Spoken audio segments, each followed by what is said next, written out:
Bien,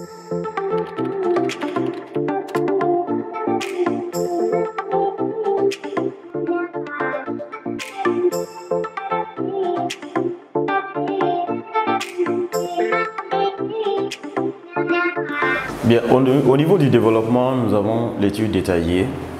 Nous allons étudier de façon ordonnée les deux mouvements. Le premier mouvement qui a comme sous-titre l'étude des sciences particulières. Alors là, nous avons fourni des arguments valables pour soutenir l'idée du mouvement. Alors, comme argument, comme explication, nous avons dit que certains soutiennent que ces sciences procurent des avantages comme le plaisir, le bonheur, la contemplation. Donc, si nous voyons la science dans sa généralité, elle a déjà mis l'homme dans un monde très confortable et où nous avons toutes sortes de commodités en utilisant la prouesse de la science, c'est-à-dire les retombées de la science. Et ces retombées de la science sont censées réaliser un plaisir pour l'homme et un bonheur pour l'homme. Et voire même au-delà du plaisir et du bonheur, nous avons la contemplation de la prouesse scientifique. Tellement que souvent ces résultats scientifiques sont beaux à voir. Et là, ça nous procure vraiment un sentiment de joie et un sentiment de contemplation.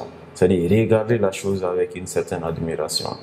Donc, à ce niveau, nous pouvons dire que l'étude des sciences particulières peut contribuer à la procuration du plaisir, bien entendu, et à réaliser un bonheur pour l'homme. Aujourd'hui, nous avons les moyens sophistiqués de transport, de communication, et voire même d'éducation. Et à tous les niveaux, la science a marqué alors, une véritable avancée particulière dans chaque domaine. Le second argument, nous avons dit qu'elles nous font oublier les choses nécessaires pour l'acquisition d'autres connaissances. Donc rien que en se donnant à la recherche de la connaissance scientifique, on arrive au bout du tunnel, c'est-à-dire en ayant d'autres connaissances de la nature, encore d'autres connaissances de l'univers. L'homme n'a pas encore fini de connaître l'univers. Alors, les découvertes scientifiques ont bien sûr une limite. La limitation des découvertes scientifiques peut se limiter à un certain niveau. Jusqu'à présent, l'homme n'a pas fini de découvrir, c'est-à-dire la béatitude de la nature. Nous avons une nature très béante, mais nous n'avons pas la certitude de pouvoir pénétrer le secret de l'univers.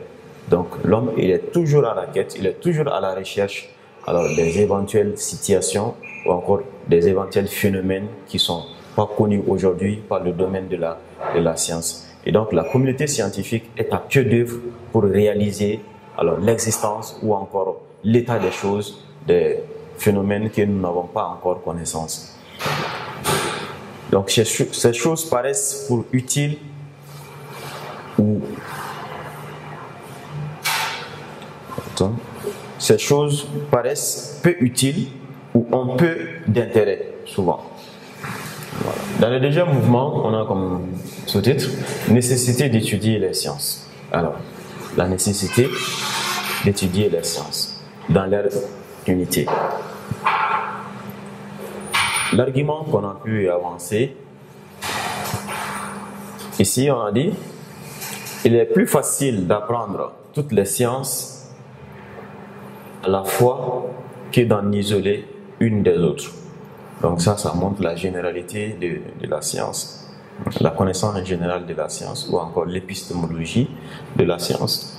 Il faut développer sa raison pour résoudre telle ou telle difficulté, mais que par l'entendement montre à chaque occasion la position à prendre.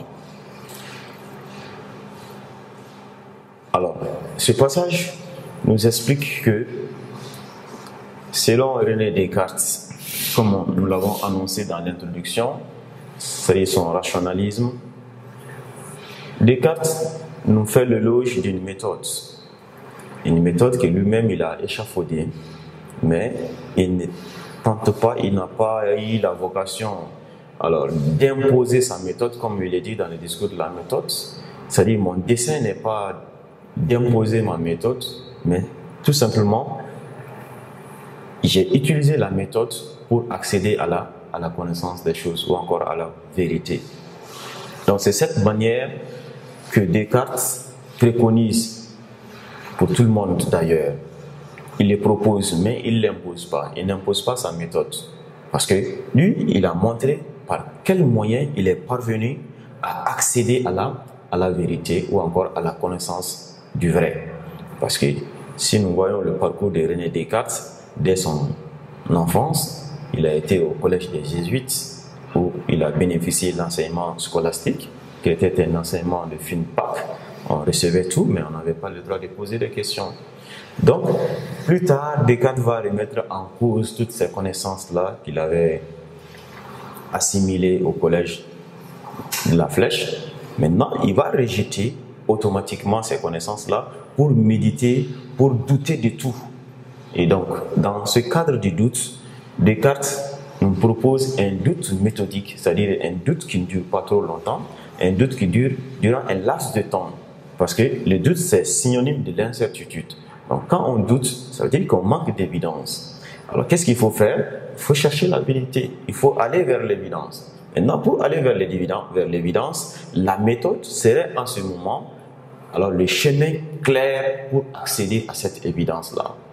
Donc, quand la certitude y est acquise, on n'a plus raison de douter. Donc, on rejette le doute. Le doute est dissipé.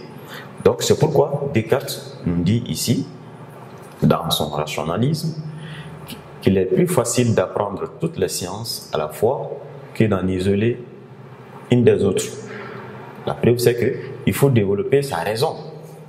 C'est cette raison-là qu'il faut développer, parce que c'est la raison qui nous permettra en ce moment de transformer et de dompter la nature. Comme il le dit Descartes lui-même, l'homme doit être en mesure d'être possesseur de la nature, d'être maître et possesseur de la nature.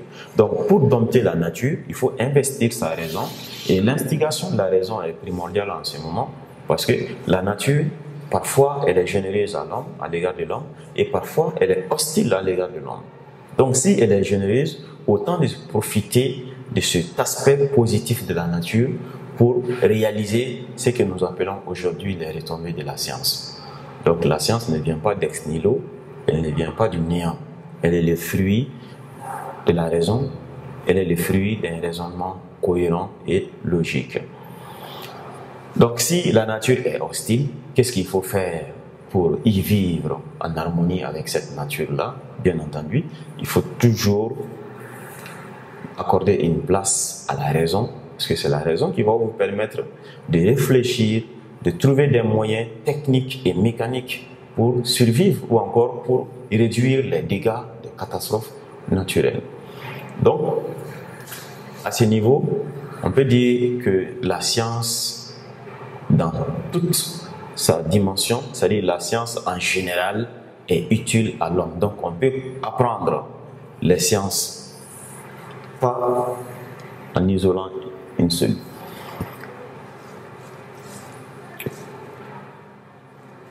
L'esprit parviendra dans ce fait à réaliser un progrès supérieur et à atteindre les résultats plus beaux que ceux que les autres ne peuvent espérer. Donc, ça met en exergue la valeur de la science, c'est-à-dire les scientifiques, leurs enjeux, l'enjeu de la science dans la vie quotidienne. Parce que nous attendons beaucoup de la science. Et on peut dire à cet effet que la science a répondu à beaucoup de nos aspirations. Donc nos aspirations au bonheur, nos aspirations au plaisir, nos aspirations au bien-être.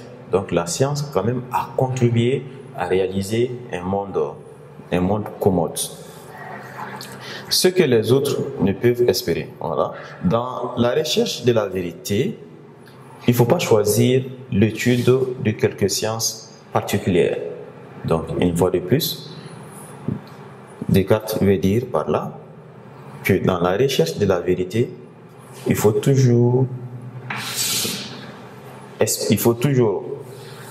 investir sa raison aux choses. Donc l'instigation de la raison est primordiale dans la recherche de la vérité. Parce que la vérité, elle n'est pas acquise d'abord. Si on doit la chercher, ça veut dire qu'elle n'est pas acquise. Donc, quand l'homme est dans une situation d'incertitude, s'il est en manque d'évidence, il doit chercher à voir clair les choses, avoir l'idée claire et distincte de la chose. Donc, de ce fait, il doit d'abord passer par le chemin de la méthode. En ce moment, la méthode va débrousser le chemin. Et quand nous utilisons la méthode pour chercher la vérité, alors le chemin serait clair et la vérité serait accessible dans une fraction de seconde. Donc, quand la vérité est acquise, on n'a plus raison de douter et le doute s'en va. Donc, pour Descartes, la recherche de la vérité sans méthode, c'est comme une perte de temps. On ne parviendra pas à réaliser une connaissance logique et une connaissance évidente. Donc, voilà ce qu'il fallait avancer dans l'explication du deuxième mouvement.